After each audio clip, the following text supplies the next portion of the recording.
Hi, everyone. Thank you so much for joining us again for YCP Live Reads the Industry Series. I'm Erica Sibel Flores, and I'm the Program Manager for the Youth Cinema Project. If you are a YCP student or alumni, you know exactly who we are. And for anyone new to our community, the Youth Cinema Project is a 501c3 nonprofit. We're part of the Latino Film Institute, and we bring the film industry into the classrooms of public schools. We have two professional filmmakers come into the classrooms and teach a film program that lasts 1 year, where our students get to write, edit, film, act, cast, pitch their short films, and then they get to have premieres at the end of the year at our film festival, La Leaf. To learn more about our program, you can check out some of our student-made films or watch some of our celebrity live reads. Look around our website at youthcinemaproject.org or our YouTube channel at the end of the show. And if you miss any episodes of the industry series, you can also watch those on our website. Also, please subscribe to all of our social media to keep updated on the work we do. If you are watching for the first time, the industry series is an opportunity for our students to learn some film-related skills that we either teach at a very basic level of the curriculum or we don't get to cover because we basically teach film in 102 hours. So next week is our last show, so don't miss it. Okay. Today, I'm super excited because we get to learn from two very successful Latinos that have been working in the entertainment industry for a very long time in very different capacities. And they're here to give us very valuable information on how to become an actor, which is something a lot of our students are interested in. So, with a background as a professional dancer and actor, Blanca Valdez has been working as a casting director for over 20 years. She has cast hundreds of commercials, as well as films, telenovelas, web content, and infomercials for both the US and foreign markets. With a focus on creating racially and culturally inclusive worlds for film and television, she brings precision and sensitivity to the casting process. Welcome, Blanca. Thank you for joining us today. Hi, everyone. Thank you for having me. Great. And with over 3 decades of experience in the entertainment business, Jaime Ferrar, an accomplished actor, director, and now talent manager, has coached thousands of actors on auditions and how to work on set.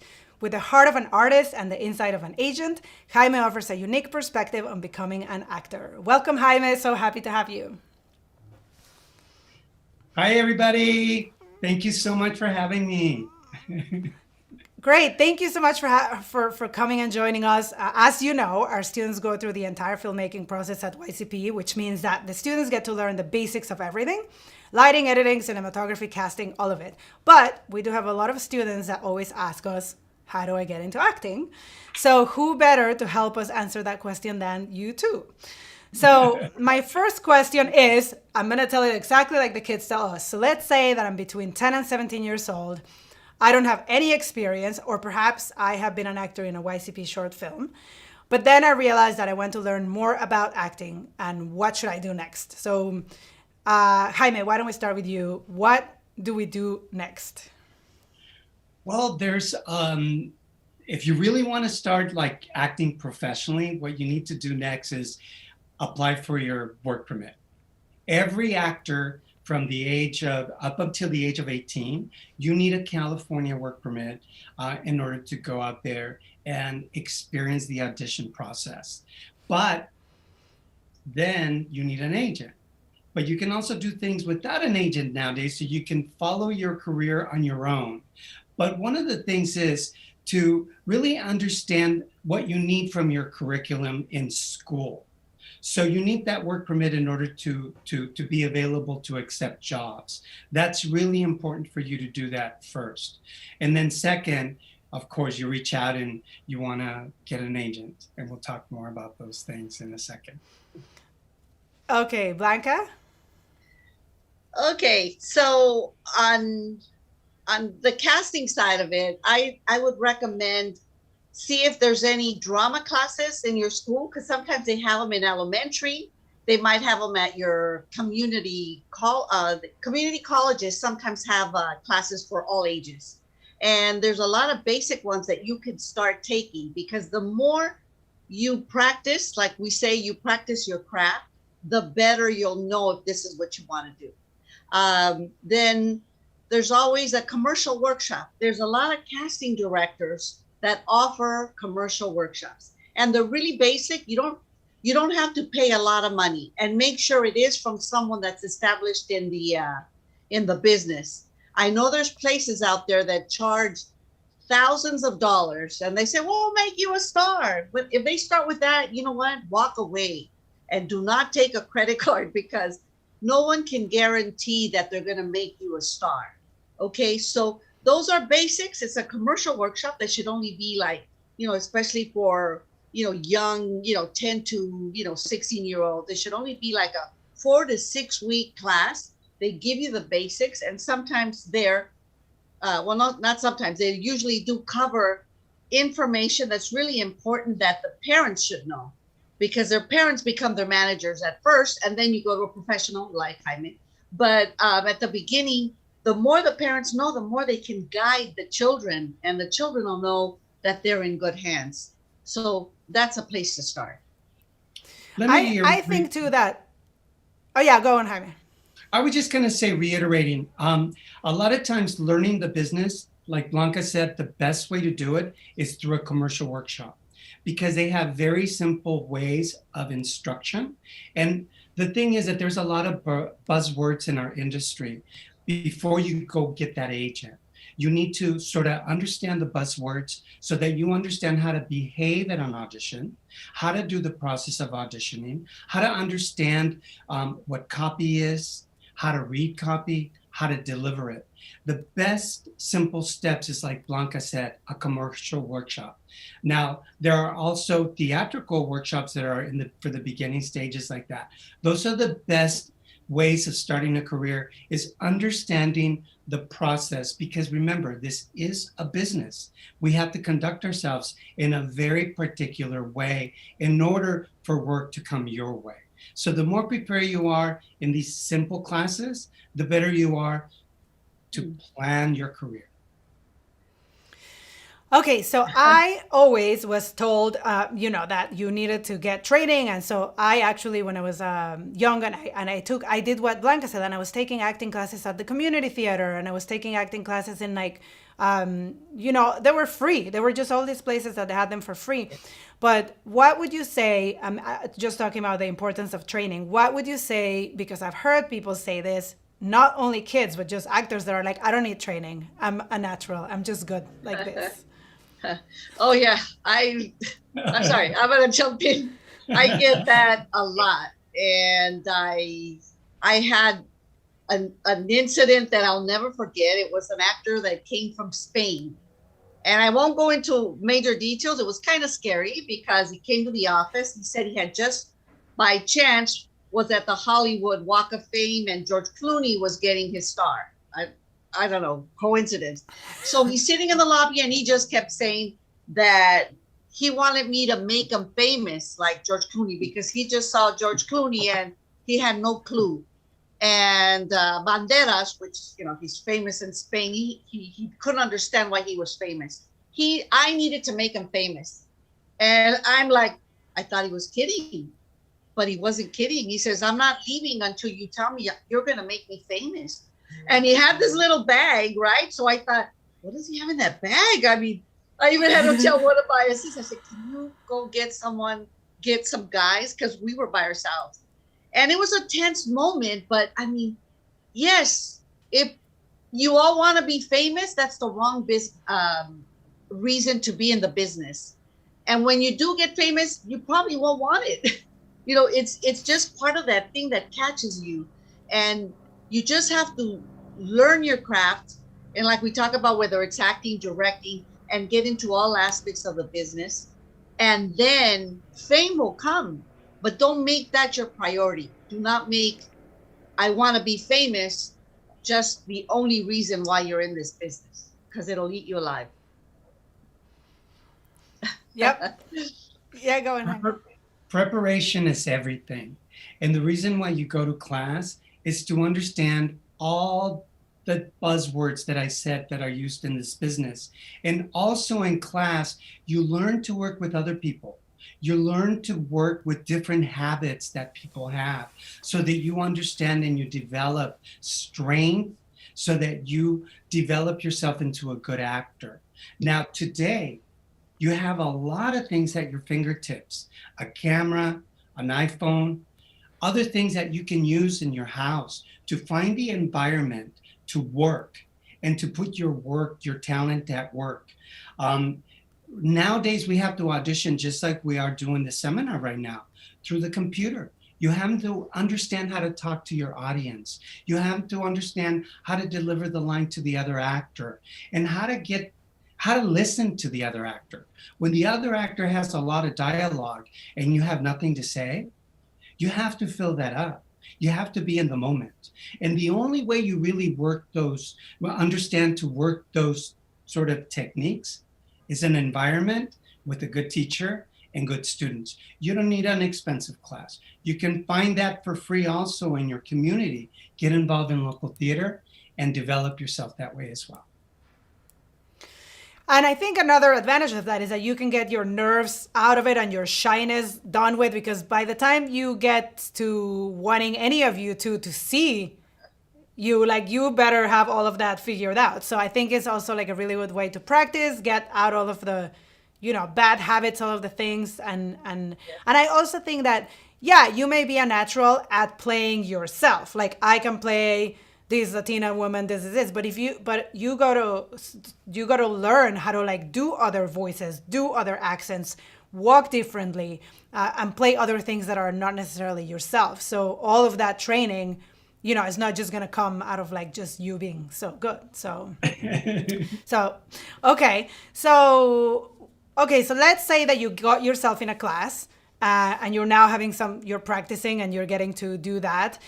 What do you think about, because now everybody has a phone, practicing and filming yourself and like doing little things like that? Do you think that's helpful? I think it is. Yeah. I think it's very helpful because it really, you learn about yourself, but also you can learn if you're comedic, if you're able to deliver the comedy. And nowadays you can develop your own channel on YouTube. You can create your own content. You can put it out there so that you build your own audience. A lot of people are called influencers nowadays. Why? Because they have their own YouTube channel. Why? Because they generate a lot of numbers, and then eventually they do get paid by, product. And some people get free clothes because they model it. Some people get free shoes. I mean, there's a lot of opportunities for people to be very creative nowadays, even more so than before. But the training, like, for someone who wants a career in the industry and you're looking at yourself, like on Sunday, they're going to give out the Oscars. You're like, one day I want an Oscar. You really have to remember that is a long career. You really need to invest a lot of time and really dedicate yourself to that one career. And there's so many different levels, Yeah. I think another a good tip is that, nowadays you can find online the scripts to anything. You can basically Google and find out a sample script for something that like Hannah Montana, Selena Gomez, Stranger Things, anything like that has kids in there. And definitely, I mean, especially YCP students, you know how to frame, you know how to use a camera, you learned about these things. And you could basically grab a scene and tape yourself just practicing with someone else. I have a horror story. The first time that I watched myself on tape, I mean, I was in New York and I had just gotten there from Mexico. I don't know, but I was like, I don't understand anything I'm saying. Like, I couldn't understand myself. I was like, oh my God. And I know a lot of us have an accent and all of that, but you still need to speak clearly.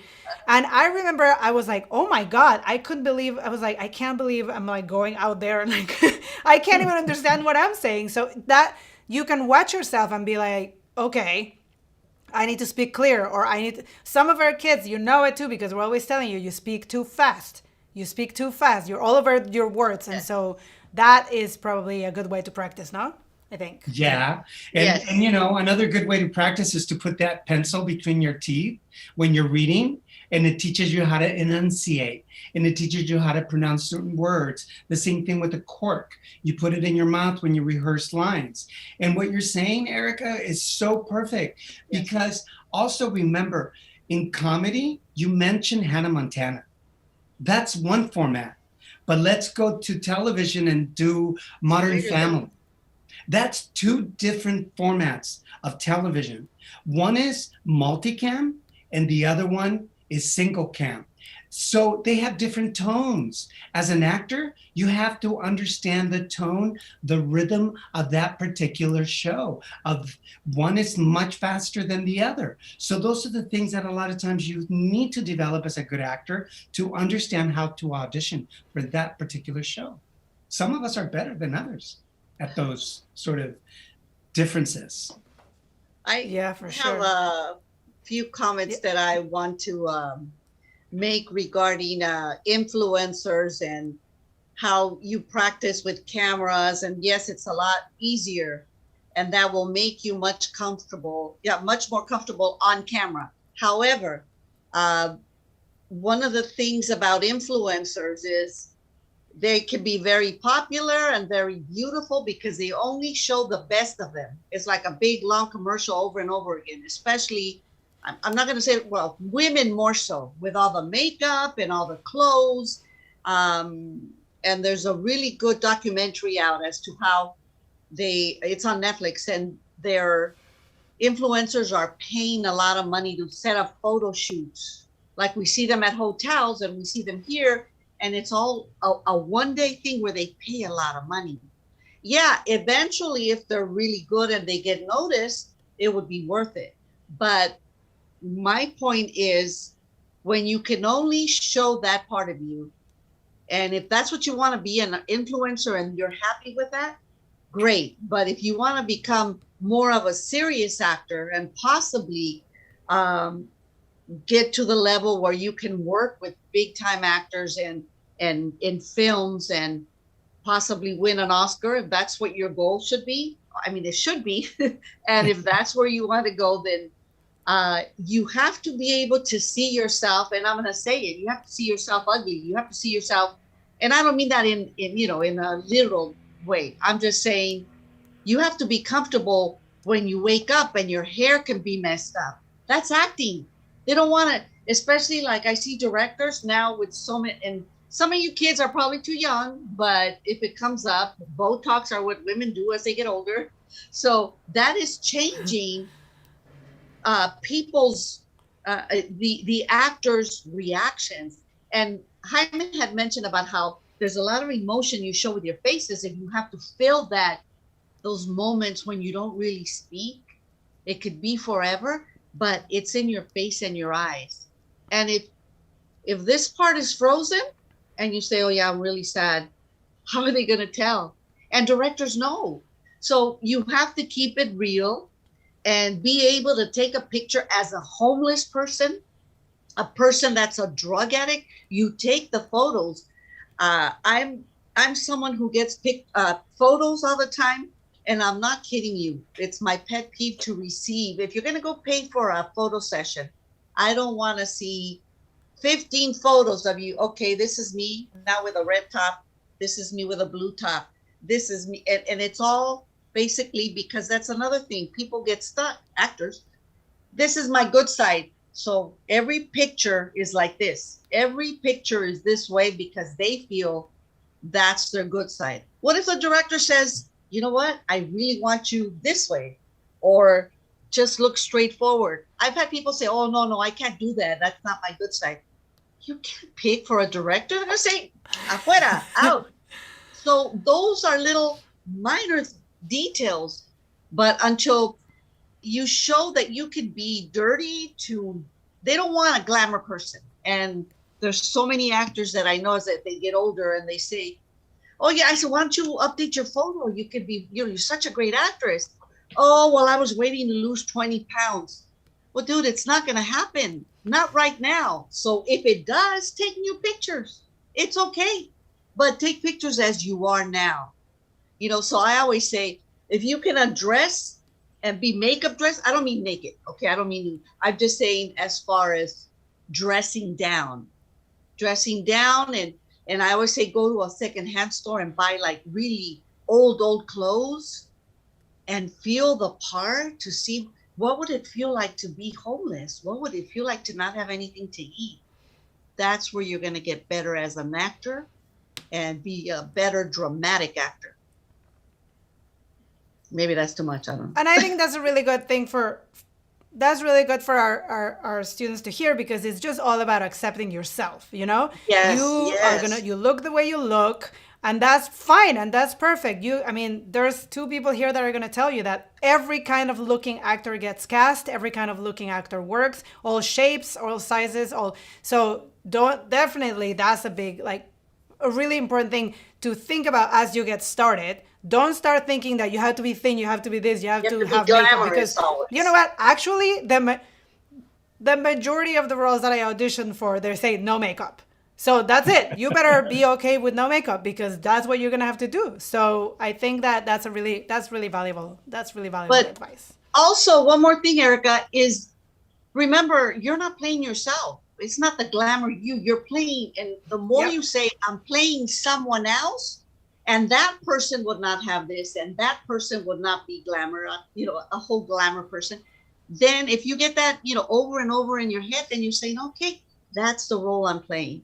So absolutely. And you know why we tell Latinos, especially Latinas, without makeup? Because we put it on. So for Latinas, we're always told by directors, tell them to not wear makeup, because they will anyway, but at least it's less. Bring it down. Exactly. Yeah, but that's true. Our kids sometimes they want to turn your camera on in the class, and they're like, no, miss, I have no makeup. We're like, no, you need to show your face. Yes. And also, as a kid too, at the age that you are, you're probably not going to be playing roles with all of this makeup. So, get used to your face and love your face the way it is, and that's definitely the way to go. Okay, so for the next part, so let's say that I joined the community theater and I've been taking some classes and I've started to get some good feedback. Like my teachers are saying that I'm good and I'm feeling that I'm getting better. So just to kind of touch on what Blanca was talking about, that picture, that professional picture that you have to take is called a headshot. And it's basically called a headshot because it's your head. It goes from here to here. And it looks like that. And depending on what you're doing, you may have like a really smiley commercial one, or you may have like a more dramatic looking one. But let's say that you're at that step when you're ready for a headshot. So Blanca already talked about a bunch of do's and don'ts. Don't take them from that side. Just take a natural picture, right? But Jaime, is there anything you want to add? Because I'm sure you've seen a lot of headshots and a lot of bad ones. A lot. We used to, the kids would love to hear this, but we used to back when they would let us bring in, people to intern and all that, they would learn so much from us because they would learn from a folder that we would keep about all the bad headshots. So then we would pull them up. Literally you had people with a mug right in front of their face, literally, just different bad stuff. One time when I first became an agent, I got a phone call from a really famous casting director. His name is John Levy at Warner Brothers. John cast me in the very first TV show that I ever did. When he found out that I was working at the agency, he called me to congratulate me, and he said, let me just give you some advice. Don't have your actors take professional pictures that are glamorous shots, because that's not what I want. I cast ER. At the time he was casting ER, The West Wing. Now he's casting Animal Kingdom, all these really great shows. He says, I want to see real people. I don't want to see headshots where they're cut at the head, or they're glamorous like this, or they have so much makeup on. He goes, no. I want to be able to determine whether the person is a nurse, the guy is a tech working at the hospital or whatever he's doing, or the gardener, or whatever blue collar, whatever, sort of normal person being on TV is what they want to see. So he gave me really, really good advice. And he also said, you don't need to spend thousands and thousands and thousands of dollars on a headshot. So don't go doing that. Yeah. But it's a very simple headshot, very simple with what you're casting. What what is it that you want to be hired as? And to make it simple like that. So a lot of casting directors look for that. They look for just the simplicity behind a headshot. For kids, and teenagers, it's always great as a casting director. If I see a photo and you're a great tap dancer, or you're a hip hop dancer, or you're a skateboarder, it would be great to have a photo with you doing what you know how to do really well. And I don't mean like, oh, I'll just model and stand on a skateboard. You can't say you know how to do something if you're not a pro. I mean, you should be from an 8 to a 10 on whatever skill you say you do. If you're going to say you swim, then you better make sure that you can swim, because also to swim in the ocean is one thing and to swim in a pool is another. And there's a lot of, as teenagers and young adults, as people get older, they'll say, I'll just say I could swim. It's like me saying, oh, I'll just say I could swim in the ocean. And guess what? Maybe I won't even have to swim. So guess what? They hire you and you get to the ocean and you're like, well, I'm not going in there. So you put everybody on the line. You're going to cost them millions of dollars because they have to recast, get someone in there in an emergency. I mean, it's happened in other instances. It's happened. So I know we're going to get more into like what you write on your resume, but as far as photos, showing the skill that you've learned is also great to make sure I don't go, well, that guy, can he actually skateboard? Can he? But if I see a picture or I see someone playing soccer, right? He's a soccer player. I'm like, oh yeah, there he is. He belongs to YSO. Oh yeah. So it just makes our life much easier, and also give you the opportunity for someone who actually is like semi-pro to pro that can come in and kick the ball. And so those are like little details. And also 3/4 photos. If you're going in to have photos taken, don't waste your time on all of them being headshots. Just say, can you open up? Because it's always good to see, for me anyway, it's a little, just for a casting director to see a little more of the person. Because I can tell you another story. I received headshots, right? Just the head, and I needed models. And then one was like 5 cents. I said, that's weird. I looked at all her photos. There were 20, and it was only her face, and it only said her height.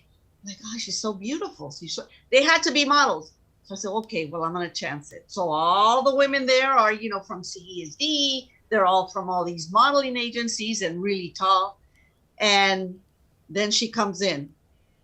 I mean, if it's the call, you go. But this was, and it's so specific when we give out casting calls.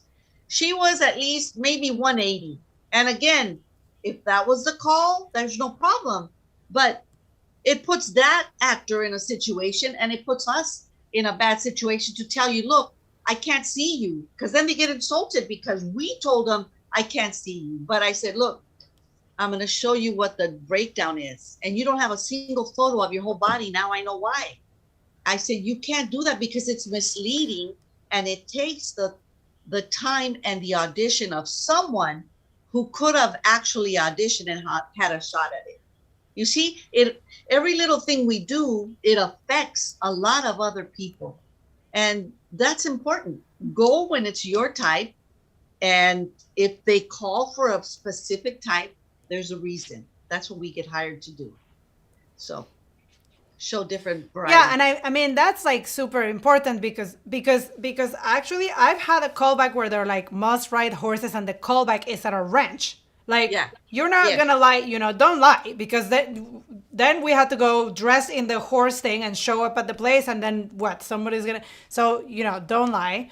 But also that's also a super important thing. Like, know yourself and know what you look like and know what to go to and what not to go to. It's very simple. If they say, okay, it has to be 10 to 13-year-olds and you're 15 and you're so tall and you can't get away with it, don't do it, because then also the other thing I learned that I really, I mean, when I did a little bit of casting, I had some experience. Like, as a casting director, you don't forget. So somebody burns you like that, they're like, that's Exactly. it. Because even the next time that you needed somebody who was like 180, you're not gonna call her because now you're annoyed.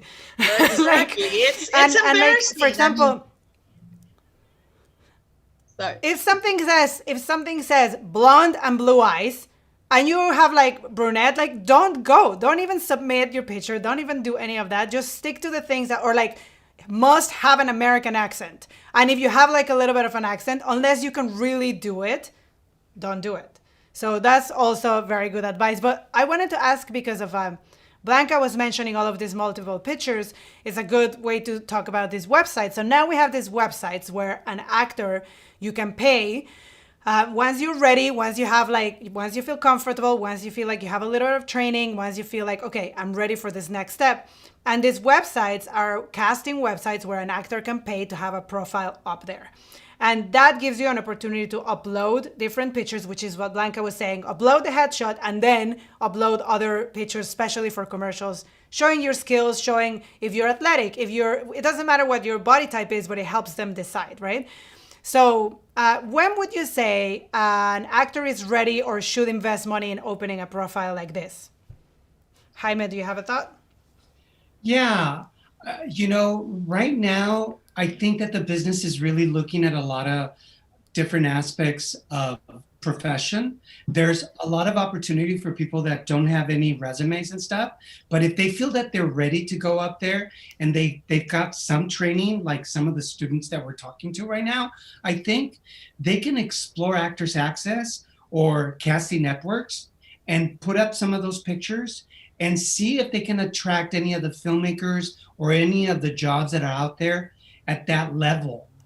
And I think that the more you build in credibility that way, the more confident you're going to feel when you're ready to approach a talent professional, an agent, or a manager. But I think that it's a good way to explore those websites at the moment because they have opportunities for everybody at every level. Now, you have to be ready. Some of them, they charge for a monthly fee. You do have to be ready to answer to the casting calls that you're going to get. Otherwise, people begin to know your name and stuff like that, and you're not going to call in anymore. So I think at any given moment nowadays, you're sort of kind of ready to explore that area.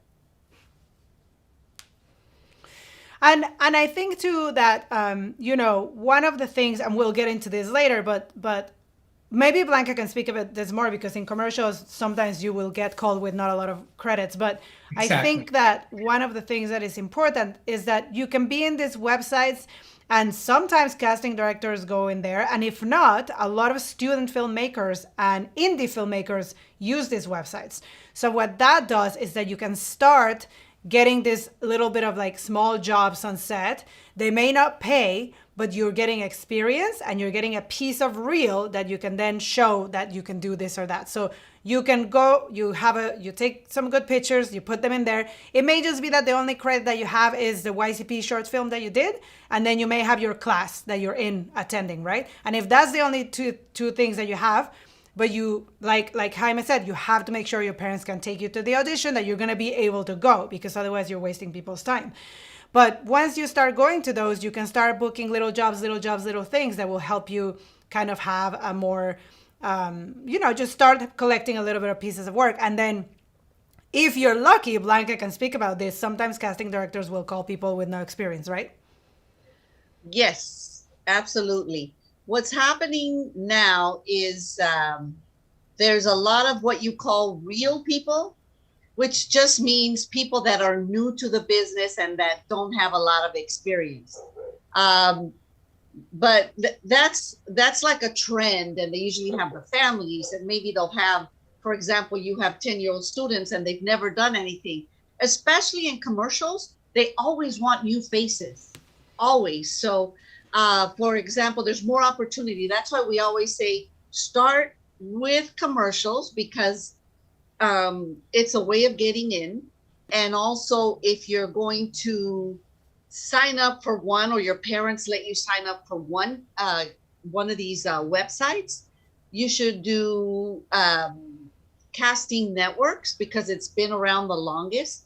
And also there are segments. There's a place to go where there's a lot of agents that look for talent. So you can go there too, and they're looking. If you're new, they can just say, hey, you know what, I'm interested in you. You might get an audition, not an audition, well, an interview to meet with agents, because they're always looking for those new people. And that would help as well. Plus, you submit your own to certain little things that you start to see. And also through commercials, which is another great plus, is if you get booked on a union commercial, SAG-AFTRA commercial, then that's your open door in order to go into theatrical, because it's much more difficult to get Taft-Hartley, which means it's like a letter that the producers write for the permission to join SAG. You can't just go and SAG, SAG-AFTRA stuff, but you can't just join the union just because. But through commercials, it all gets done for you. So therefore you have that. And then it's much easier within the same agency to go with a theatrical agent as well. And sometimes it happens so that you can get one and then you say, you know what, even they would probably recommend you. So that's why it's kind of like the commercial aspect of it is the base. And then you start developing your resume, doing little plays here. And as young as, let's say 10 or 8 years old, right now, I also recommend taking a lot of classes, different. So you put all this on your resume, like, guys, everybody, boys and girls, take dance classes, because you never know what type of dancing people may need. Or in a commercial or a project, maybe they want kids to do ballroom dancing. It's like, but at least know how to do it. How many guys knit, right?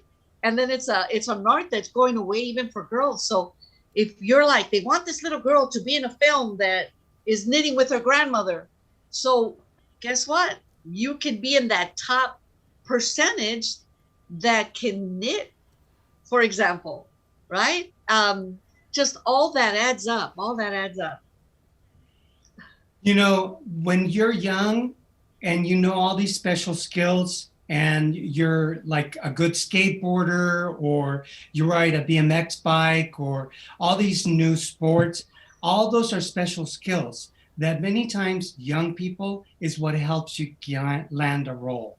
And especially in the commercial world, it helps you land that specific role. So sometimes your special skill, you get a little sort of 15-second tape of it, and you put it up in the same website that we're talking about, yes, because that will show that you're good at that. Sometimes people are into that ballroom dancing, like Blanca said, and they're able to do, a little number with your partner. You put it up there. I mean, all these little special skills will catch somebody's attention. Somebody like Erica, who's a casting director, or Blanca, are looking for a very specific skill. They can tap that into the computer, and it'll bring up those actors that have that, and they'll take a look at your picture or the little tape, and you may be brought into an audition that way. So this service is very helpful. But once again, you have to have the commitment. You have to have the work permit, because there's nothing worse than Blanca offering you a job and you don't have a work permit. And sometimes the school will not give you the right to work because you may have a D in some curriculum. The state of California will not allow anybody from the age of 18 and under to work as a professional if you don't have the right credits in school. So it's really important to understand that. Once you get a work permit, every 6 months you will have to renew that, because the school will have to approve that permission for you. So it's really important that you maintain a C level, C average, or better. So of course, we want to maintain an 8 average. But just remember those factors, okay? Because nobody will hire you in the state of California to work if you don't have that work permit. Absolutely. And if you guys want to hear, I have a story about that. Great. That's Let me important. know. That's something that none of. Yeah. I have a great story about that if you want to hear it. No, tell us. Tell us. I had to cast 8-year-old, 8 to Tell 10 year us. old boys who could do like in rodeos, charreadas, and they had to do the rope and do the lassoing and jump in and out. Okay, so I went all over looking for these kids, and I finally did. But the problem is when they're like in Mexican charreria, they're like, Mexican rodeos, the kids start acting like their dads, and it's we found some great ones. But the kid, the I'm gonna say the boy's attitude was terrible because he's a charro, and he was like so good. So anyway, so we didn't know this at the time, but he gets booked. And I kept being told, yes, he has a work permit. Yes, I went and got it. I was on him 10 o'clock at night. I said, fax it to me. Because at the time, they couldn't just send me a photo. Even as far as 10 years ago. So I said, I have it. I said, okay. They show up. Oh, no. Then finally at 10:30, they tell me, well, guess what? The dad wasn't able to get it. I'm like, you're kidding me. Okay, so I take the work permit. It turns out that it's in Riverside. I know it's going to cost my production company a lot of money if this is not resolved. So I go to be at the school by 8 o'clock when they open. So it's in Riverside. I had to leave again, like around 5. I waited and waited till the principal came in, and I told her what it was about. I had the work permit, and the kid was already on set waiting. And so I said, I really need this. This is, I don't know. I don't think they gave this to you. And the principal knew exactly who I was talking about. They call in his teacher, and they said, no, we are not signing this. He is the rudest kid. He is obnoxious. He doesn't take anything serious. He could be the best at whatever he wants. He's not going to do that. I'm not signing this, and he's not going to go work. That would be giving him praise for something, his attitude. And every time he does something bad, that he still gets whatever he wants. So I had to leave without a work permit because his grades were terrible. He was always in trouble, but he was a great charro at his age. And so there's a lesson. He didn't work, and the parents lied, and I told them I had never called them again. Can you imagine? I mean, that is the biggest stress. And I know we're talking to students, you guys, please always be truthful about your grades. We can continue talking about these stories because it's happened to all of us. I hope it throughout the time. And sometimes I go, oh, it's not going to happen to me again. And guess what? It does. And what Blanca's telling you, many of us have been through it. And it's a stressful situation. And then we have to deal with production, who already hired somebody who's not allowed to work. Yes, crazy. So keep your grades and up. I think, and it really goes back to everything we teach at YCP, which is like, be professional. Discipline. Behave professionally at all times. Do not lie. Keep your grades up. And all of these things, it's funny because, we're talking here about how to get into acting, and it turns out you have to have good grades. So that's just kind of like something else, right? So maybe the first step, if you're interested in acting and your grades are not good, is you got to get them up. So while you get into that acting class and the commercial workshop, start working on your grades too, because otherwise you're not going to get anywhere once it gets real and you need to get a work permit. It's not going to happen. So also, I have another comment, Erika. It's especially with what you're teaching here, and this project is amazing. Congratulations. With grade goals, knowing how to read, knowing how to write, and the earlier is what you're teaching. It's so important because it's not like telenovela. Somebody's going to be giving you the words. They do that in Mexico a lot where they're telling you what to say. No, this is something the best actors are those who can memorize their lines and show up ready. And that's discipline. So they're the ones also. if you know how to write, you write your own material as what you're teaching them, and you can get further into the business than just being, I'm an actor, I'm talent. No, you have control of your whole career all the way around. So congratulations. Yeah. Uh, oh, thank you. We love our program. The thing that I wanted to say too that we kind of skipped is that, this idea of starting in commercials. Like so many actors that I know started in commercials, and that's how they got their union card. Not only that, but it's very expensive to get into the union.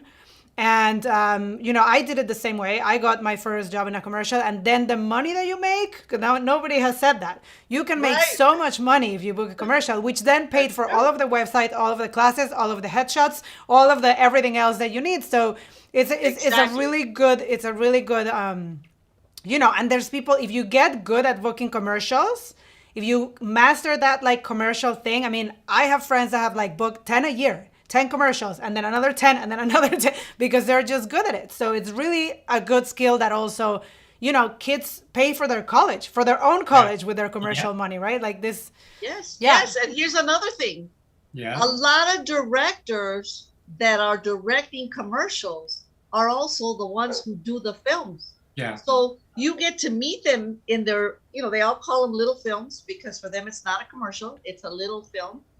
And when you meet them there, you're like already ahead of the game, because if they really like you, they could just say, hey, Jaime, you know what? Come and see me about this. I'm going to send you some information, because they're already thinking of their next script, their next film that they're out to cast. So many, like Cuaron. I worked with Cuaron. I mean, I worked with so many that you're like, wow, people knew this. So many amazing directors that do commercials. So another plus. You and I sent that one actor with Coron to shoot a commercial in Mexico. And that's another conversation. We have to be prepared to have a passport, a U.S. passport. You need a parent also to have a U.S. passport, or a guardian, in order for you to travel. Some of the stuff is shot in Mexico. Some of the stuff is shot in Canada. Or you could be lucky and go to Europe and work in a big movie over there. So be ready. We have to be ready to travel as well.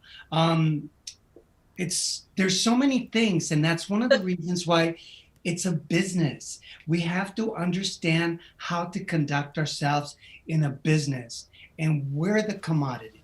You're the commodity. How do I sell myself? How do I introduce myself to the business, to the profession? You can't be like the Charro kid. You won't book that job. You won't. Story. So attitude monitors talent. It's important. Your attitude is everything. Nobody wants to hire an actor with a bad attitude. Nobody. And guess what? The camera sees everything. So if you get a direction in person and you make your eyebrow goes up or whatever, they remember that. And a lot of times they'll put you on a list and go, you know what? Little güerito that came in or whatever, I'm going to bring him in. And it's true. Yes. It happens with adults also. They say, you know what? They've had and these are celebrity, actresses. And I've had that one time, and I get a call from production. Don't ever bring that person to my auditions ever again. And I'm like, okay, I didn't do it. That person just like X'd out themselves for the rest of the campaigns that these directors and ad agency producers do.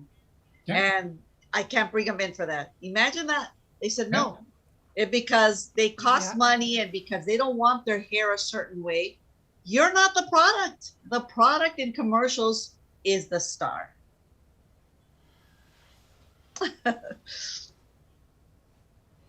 Okay. So far, good grades, be polite, be professional, be prepared, right? So that's so far all really good advice. So I wanted to ask you, Jaime, a little bit to talk about, indie little films, short little films, because I know that the kids that you represent, I had some, some short films that I helped cast, and your kids booked that. And I mean, and those are just kind of like important things to start putting in your reel. Can you talk a little bit more about that and why that's important? Well, Even if it's you don't so- get paid, basically. It's so important because one, you're working in an environment that's conducting themselves as a profession, and you're learning all that stuff from a small production. Like Erica, you were saying about the student films. A lot of time in student films, they also have different levels. They have beginners, middle, and then they have their thesis project. So it depends on when you come in. So all those things help you. One of my actors just did a project for USC. He's been acting for years, but it's a new form of auditioning, and it's a new format of them doing a new way of shooting a film, which is remotely. Nobody's going anywhere. Everybody's shooting it from their own house, and then they're putting it together. He says, you know what? I need that tape. I need to put that on my reel. So you see, you can get those 5 minutes and then cut them into 30 seconds or whatever and use them for your reel. So all these independents are really wonderful. And one of the other things that it's really, really important, meeting these important people. Erica, you've been doing this for so long. And you and I have built a relationship throughout these years. That's you know right. my roster, you know how they conduct themselves, you saw these people, you're bringing them back for other projects. So it's building that relationship with the industry. So if you get to go on those indie projects, sometimes they're the most fun because you really, really learn from those people.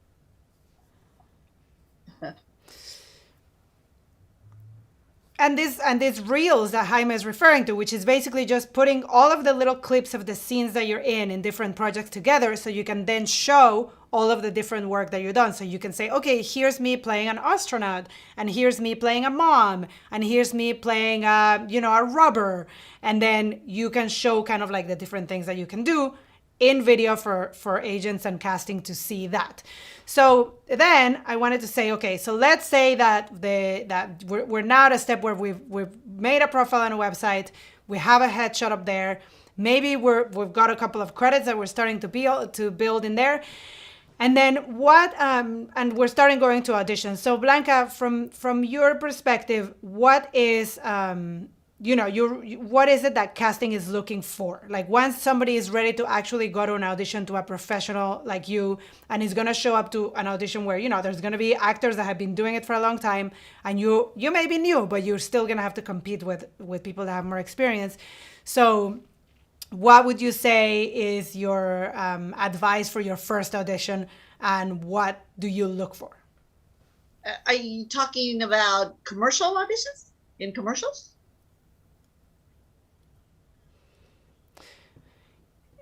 Yeah. Like if someone's gonna Okay. come to you and it's their first time at a professional audition, Okay. what is what can they expect, and what are you looking for? Okay. When it's your first time audition, I can see you will be very intimidated. But just because you see all these people that are all chatty, and they're all like, hola, comadre, they all know each other and the mothers know each other, don't worry about that. Because chances are, like I say, especially in commercials, they want new faces. And if there's already people that know each other, that means they've been in the business for a while now. And if they have booked, they don't want to see the same person in their commercials over and over and over again. So it's a good shot. Just go there. You know what to do. Don't get intimidated. And that's why you're taking classes. Know where the lights are. Because I can see how if you walk in, and that doesn't happen now so much. Again, people are used to it. But it could be like, okay, where do I look? Just do your thing, say hello. Don't go out of your way to be like super like greeting, like trying to greet people if they're in the room already. But just be yourself. You're that kid, you're that teen. Think of it as like, hey, how's it going? You're meeting someone for the first time. And if we called you in, that means we like your look. So already it's a win for you. And, basically enjoy the experience. You might also read with someone, that means when they put you in the group with someone else. And a lot of times that person won't help the other. That happens. But you do your thing. You smile, you say what you have to say, because as casting directors, guess what we could do? We go to the person that's doing the right thing. We take the camera and we just focus on the person that's doing the right thing. So just go there, enjoy yourself, have fun.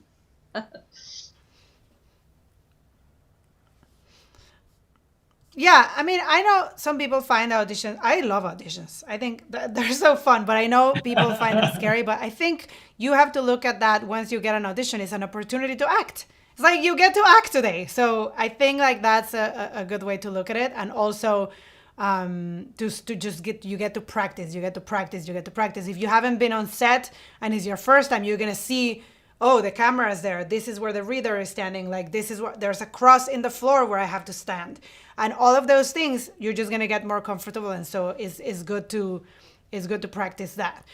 And then I wanted to ask Jaime. So let's say somebody already we did that. They went to a few auditions. They have a little reel. When would you say that an actor is ready for representation? Speaking about children or kids that are under 18, but when would you say that someone is ready to approach you or start trying to get an agent or a manager?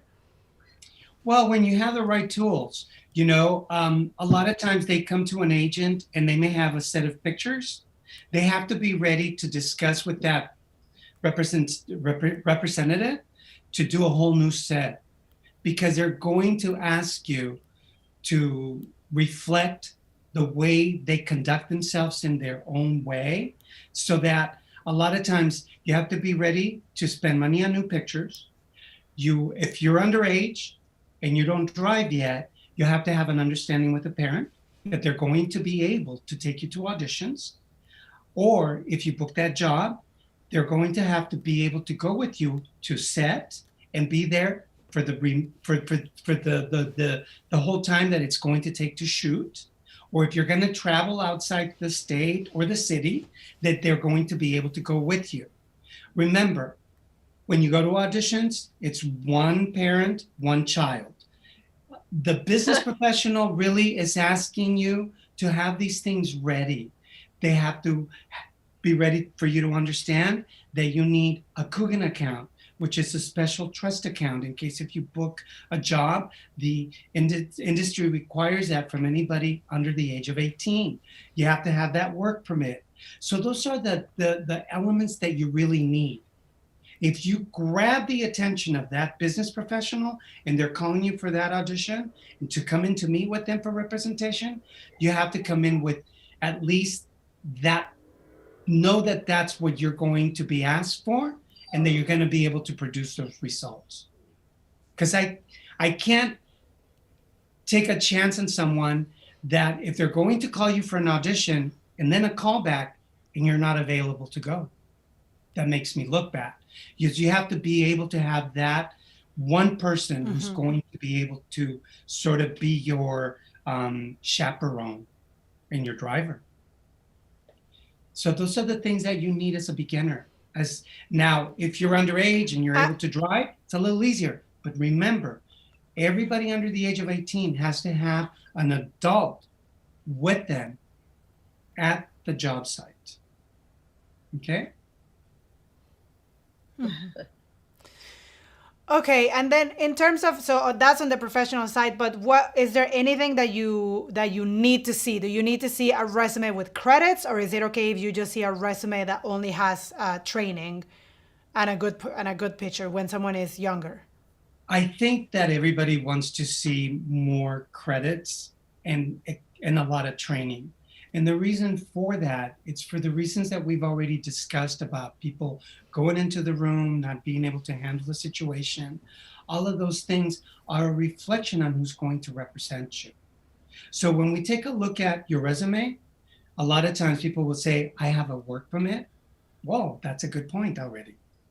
Then, oh, I recognize they took the workshop from Blanca Valdez. It's the commercial workshop. Ah, I know that person. I know she teaches really good, she teaches students really well and actors really well. So that's good. So you want to have recognizable credits on your resume so that the business professional knows that you're on your way of understanding and building relationships with the people that are going to take part in your career.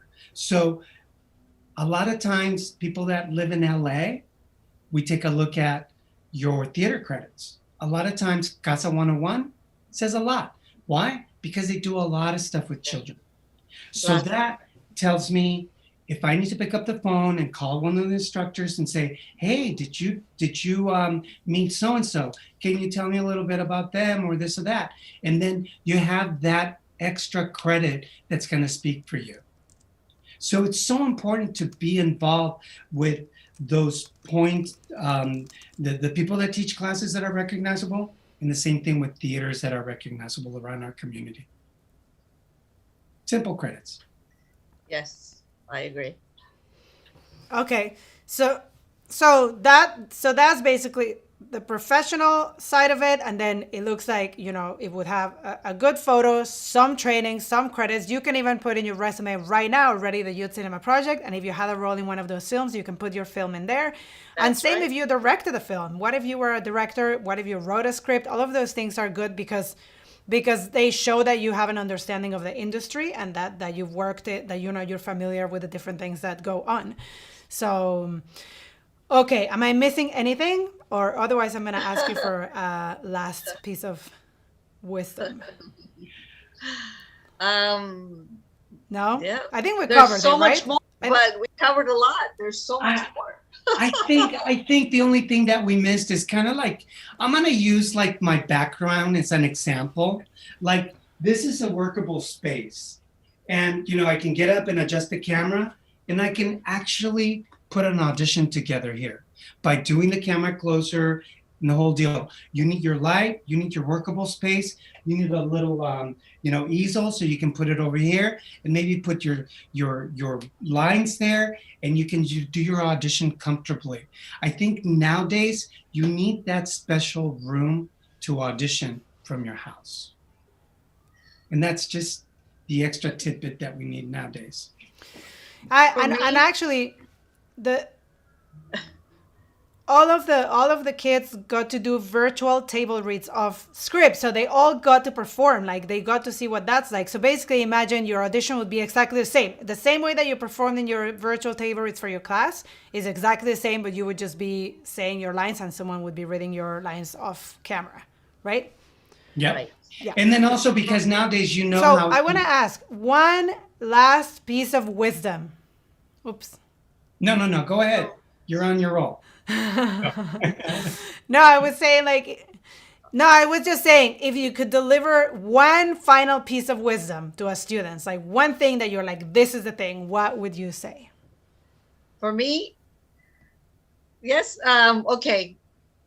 One piece of wisdom that we did not cover is a topic that's really important, especially for all the young students that you have. Social media.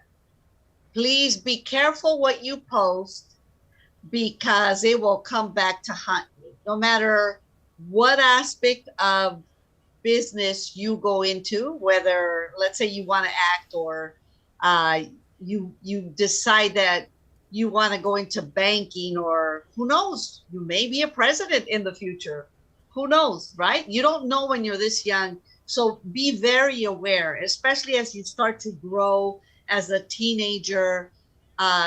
Try to stay away from posting pictures of at a wild party or doing things that you're not supposed to do, so that those are things that are very particular, that again, in all we go check and see what has happened in people's life, because that's what our directors want to know. So I'm just saying, as overall in life, always be aware of what you're posting, and it will go with you throughout. And everything on the internet, as we all know, is forever.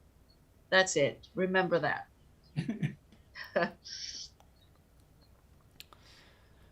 That is so true. So important. That's so true. We also, I mean, everybody does it now. You're going to hire someone, you look at the social media. You're going to have a relationship with someone professional, you look at their social media. So yes, yeah, don't post things that like you think you're being cool because you just look really bad Yes. to Yes. professional people outside. Okay, Jaime? Well, for me, study, study, study. If you fall in love with an acting class and an acting teacher, explore that. Sometimes you'll be in that environment for many, many years. I was in an acting class for 10 years and I fell in love with it. I learned writing, directing, acting, and you grow as a human being. My teacher always said, attitude monitors talent. Your attitude should always be checked at the door because nobody wants to work with a bad attitude. And the vision board, as you can see behind me, that's a vision board. You can erase it, you can make your goals. And one thing is have a plan. 2, have a vision. And 3, a purpose. If you sit down and you write your purpose in life and what you want, a lot of times you will get anything you want because you're clear. You have a vision and a goal. You're young. They're going to be changing all the time. So stay on track. Stay in the train, and the journey will take you through many, many, many places, and fall in love with the journey. That's the best thing. Oh, well said. That's great advice. All right, this has been great. I could talk to you two for another 3.5 hours. Oh my God. But we've run out of time. So thank you so much, Blanca and Jaime, for Thank sharing you. your wisdom with us and for helping our students learn something new. And I hope that you will come back soon and join us for our next industry series. And who knows, I may be calling you soon to see what we can do with the kids at Youth Cinema Project. Absolutely. So thank you so much. It was great having you here. Great. Thank you. Thank you, everyone. Good Thank luck in you. your careers. All right.